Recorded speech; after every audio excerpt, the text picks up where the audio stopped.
Subscribe कीजिए दोस्तों हमारे चैनल को। नोटिफिकेशन पाने के लिए बेल आइकन को प्रेस कीजिए। गुड मॉर्निंग बच्चों। आज का जो हमारा टॉपिक है वो है वाक्यगत अशुद्धियाँ। 10th के सिलेबस में ये भी 2 अंकों का चैप्टर है। आपको बता देता हूँ मैं, कई प्रकार की अशुद्धियाँ हमारे वाक्यगत अशुद्धियों में देखी जाती है। क्रम संबंधी अशुद्धियाँ, कारक संबंधी अशुद्धियाँ, सर्वनाम संबंधी अशुद्धियाँ, अनावश्यक शब्द संबंधी अशुद्धियाँ। तो इस प्रकार की अशुद्धियाँ हमारे वाक्यगत अशुद्धियों में देखी जाती है, उसमें शामिल है। इसी उदाहरण के तौर पे मैं आपसे बोलूं कि खरगोश को काटकर गाजर खिलाओ, इसमें क्रम संबंधी अशुद्धियाँ हैं। जब आप खरगोश को ही काट दोगे तो गाजर खिलाओगे किसे? जबकि क्या आना चाहिए था, खरगोश को गाजर काट कर खिलाओ तो वो सही होता, लेकिन खरगोश को काट कर गाजर खिलाओ तो वो गलत हो जाएगा। इस प्रकार की अशुद्धियाँ, जो क्रम संबंधी अशुद्धियाँ हैं, वो भी इसी का एक भाग होता है। जैसे कि डूबता हुआ कप्तान जहाज से कूदा, ये भी एक क्रम संबंधी अशुद्धि है। डूबता हुआ कप्तान नहीं, डूबते हुए जहाज से कप्तान कूदा तो सही होगा।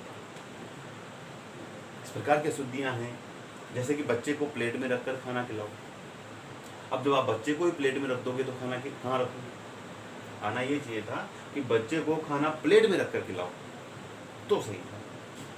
तो इस प्रकार की जो अशुद्धियां हो जाती है वो वाक्यगत अशुद्धियां होती है।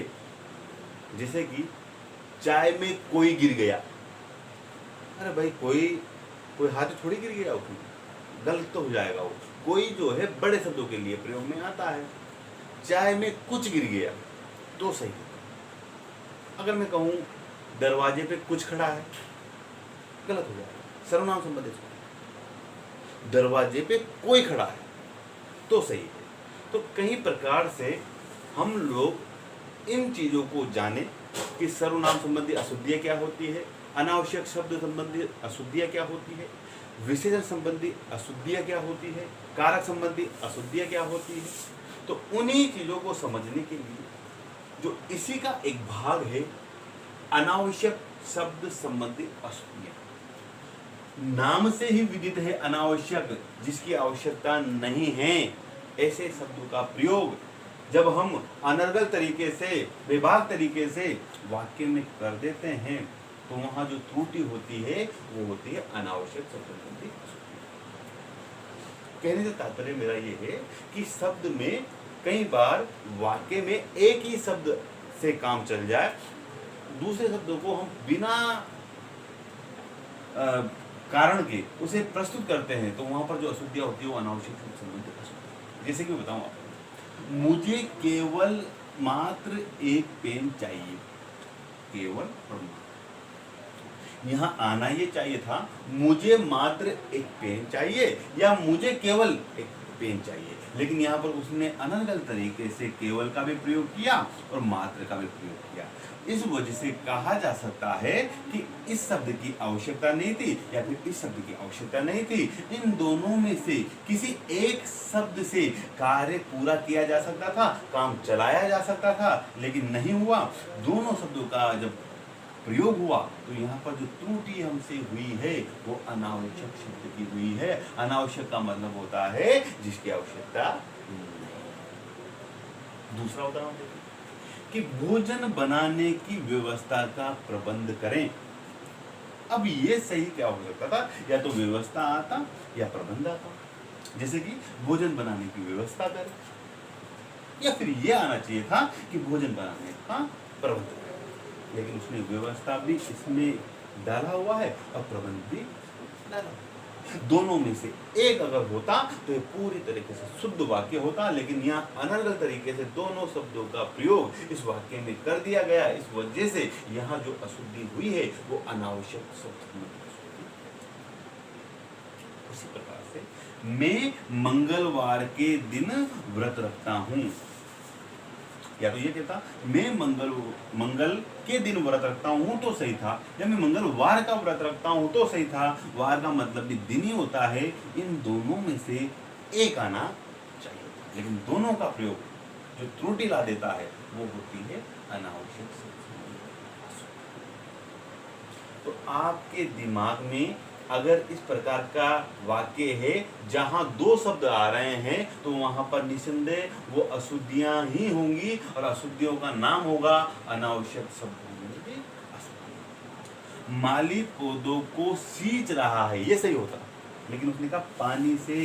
भाई आग से तो सींचा नहीं जाता, सींचा तो पानी से जाता है। तो पानी का प्रयोग यहाँ पर अनर्गल तरीके से, गलत तरीके से कर दिया गया है। यहाँ पर आना चाहिए था माली पौधों को सींच रहा है, न कि पानी का प्रयोग।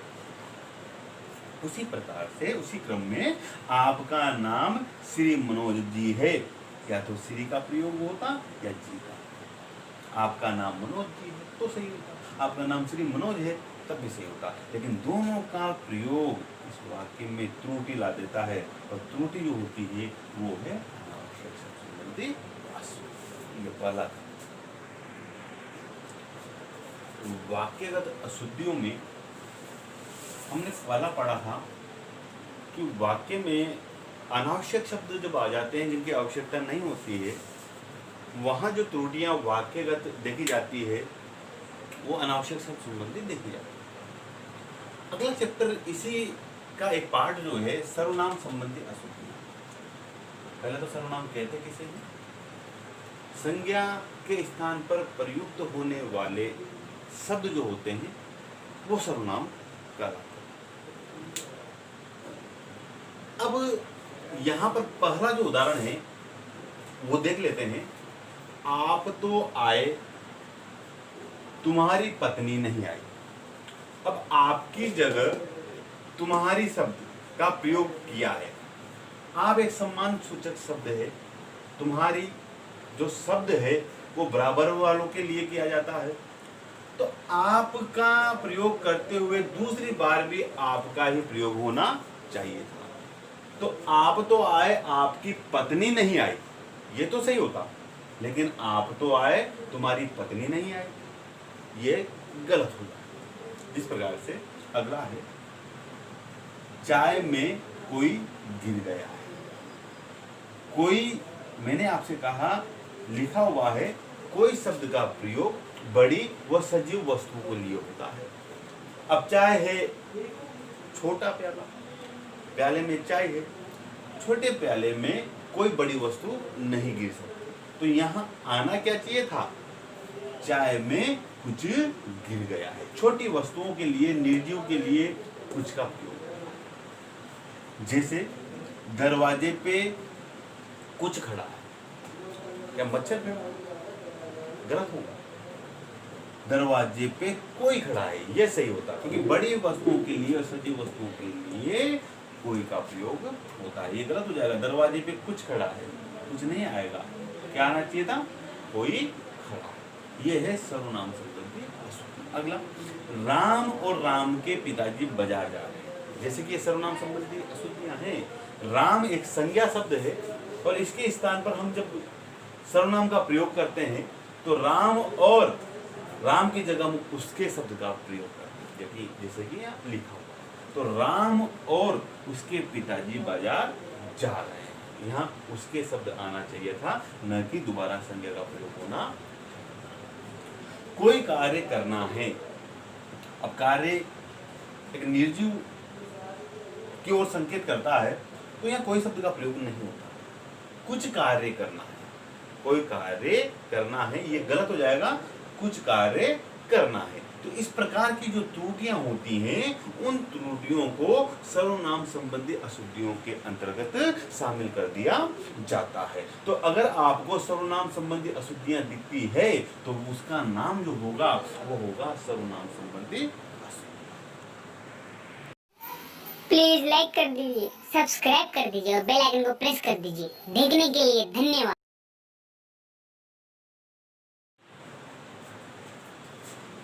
वाक्यगत अशुद्धियों में सर्वप्रथम हमने पढ़ा था कि किस प्रकार से अनावश्यक शब्द संबंधी अशुद्धियां होती है, किस प्रकार से सर्वनाम संबंधी अशुद्धियां होती हैं। इसी वाक्यगत अशुद्धियां का अगला जो भाग है वो है अनुपयुक्त शब्द, जहां शब्द में ही त्रुटि हो। अनुपयुक्त जो उपयुक्त नहीं है वाक्य के लिए, अनुपयुक्त है अनावश्यक नहीं है। अनावश्यक का मतलब तो ये हो गया कि आवश्यकता नहीं थी फिर भी शब्द को डाल दिया गया है, लेकिन यह शब्द की आवश्यकता थी लेकिन शब्द में त्रुटि है। जैसे कि श्री कृष्ण ने कंस की हत्या की। हत्या शब्द का प्रयोग निर्दोष लोगों के मरने के लिए किया जाता है। अगर निर्दोष लोगों को मार दिया जाता है तो हत्या शब्द का प्रयोग होता है। जब किसी निर्दोष की हत्या होती है तो हत्या शब्द का प्रयोग किया जाता है। लेकिन जहां दोषी शब्द का नाश होता है तो उसके लिए वध शब्द का प्रयोग किया जाता है। तो यहाँ जो त्रुटि है वो इस शब्द में है, कंस की हत्या की, ये गलत होगा, कंस का वध किया। कंस एक दोषी व्यक्ति, तो दोषी व्यक्ति के लिए वध शब्द का प्रयोग होगा, न कि हत्या शब्द। और तो यहाँ पर जो त्रुटि है वो हत्या शब्द। उसी प्रकार से उसने रेडियो की खोज की। खोज नहीं, यहाँ पर आविष्कार आना चाहिए। खोज शब्द वास्को डिगामा ने भारत का आविष्कार किया, भारत को बनाया। वास्को डिगामा, वास्को डिगामा ने भारत की खोज की, ये सही है, न कि आविष्कार। आविष्कार वस्तुओं का होता है, देश का। तो ये वास्को डिगामा ने भारत का आविष्कार किया। तो आविष्कार शब्द में त्रुटि है, ये अनुपयुक्त शब्द है। यहाँ पर जो सही शब्द का प्रयोग होना चाहिए था वो खोज शब्द का प्रयोग। तो जो त्रुटि आई है हमारे सामने वो अनुपयुक्त शब्द संबंधी अशुद्धियों के वजह से।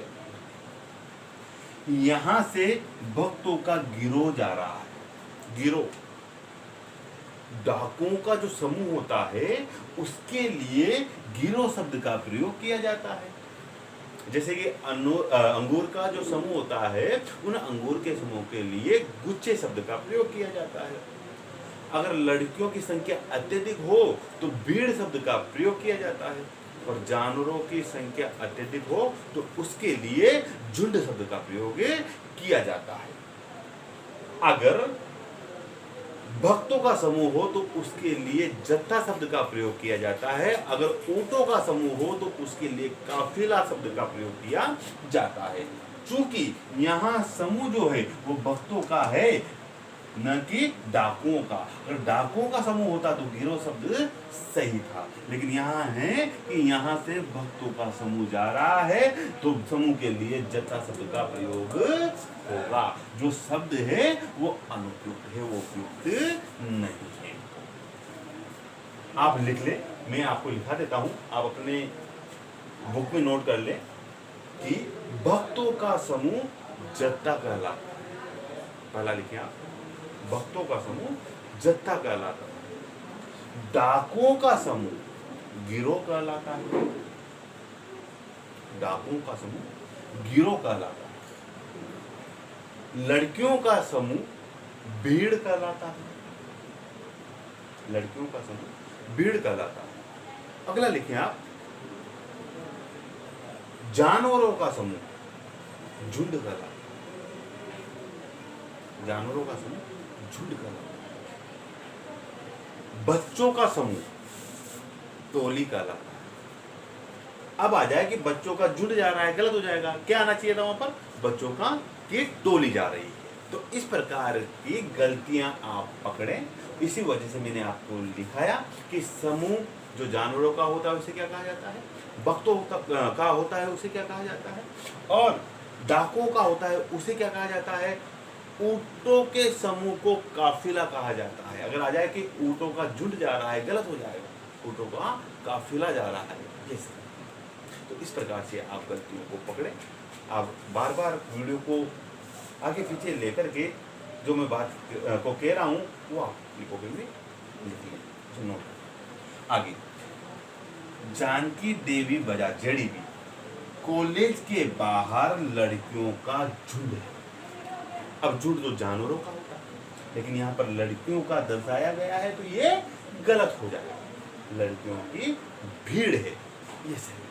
तो ये जो त्रुटियां हैं ये अनुपयुक्त शब्द संबंधी त्रुटियां हैं, जहां वाक्य में शब्द में ही त्रुटि हो, शब्द दो ना हो, शब्द में ही त्रुटि हो, तो वहां अनुपयुक्त शब्द संबंधी प्लीज लाइक कर दीजिए, सब्सक्राइब कर दीजिए और बेल आइकन को प्रेस कर दीजिए। देखने के लिए धन्यवाद।